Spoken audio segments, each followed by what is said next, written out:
Action plan इसके बाद एकदम सिंपल होने वाला है। इस पर्टिकुलर स्ट्रैटेजी को आप एक पीस ऑफ पेपर पे लिखो, सारे रूल्स डिफाइन करो, आपको जो एंट्री मॉडल ठीक लगता है आप एंट्री मॉडल डिफाइन करो, स्टॉप लॉस जो ठीक लगता है वो स्टॉप लॉस डिफाइन करो। बट आपको यहाँ पे मैंने एक फ्री में एक सिंपल एज दी है। एज ये है कि भाई लंदन सेशन में पहले घंटे में एक मूव आता ही आता है। अब आपको उस एज को कैपिटलाइज करने के लिए आपको एंट्री मॉडल पे काम करना है, रिस्क मैनेजमेंट पे काम करना है, टारगेट पे काम करना है, एंड मोस्ट इंपॉर्टेंटली आपके माइंडसेट, डिसिप्लिन और साइकोलॉजी पे काम करना है। ये सारी चीजें अगर आपने कर ली तो जस्ट ये सिंपल स्ट्रैटेजी यूज करने के बाद आप एक प्रॉफिटेबल ट्रेडर बन सकते हो। मेरे यूनिवर्सिटी में बहुत सारे ऐसे ट्रेडर्स हैं जो सिर्फ ये सिंपल स्ट्रैटेजी यूज करके उन्होंने फंडिंग अकाउंट पास किया है, उन्होंने उनका पे आउट्स लिया है, एंड और भी सारे ट्रेडर्स जो और दूसरी स्ट्रैटेजी जो मैंने उनको सिखाई है वो यूज करके they are doing very very well. So after this particular video all you have to do, again I am repeating, write down the rules as per your requirement, as per your criteria, and उसके बाद जाके उसको test करो। पिछले 1 साल के data पे test करो कि ये काम भी कर रहा है या नहीं कर रहा है, एंड 90% चांस है कि वो काम करेगा बिकॉज आपका एज यहाँ पे सही है।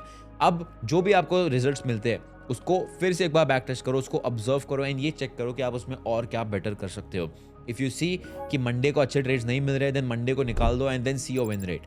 मे बी अगर आप मंडे को सबसे ज्यादा लॉसेस कर रहे हो, अगर आप मंडे को निकाल देते हो and let's say you consider Monday as a no trading day and Monday हट जाता है, and if 80% of your losses were on Monday, then your win rate will go even higher.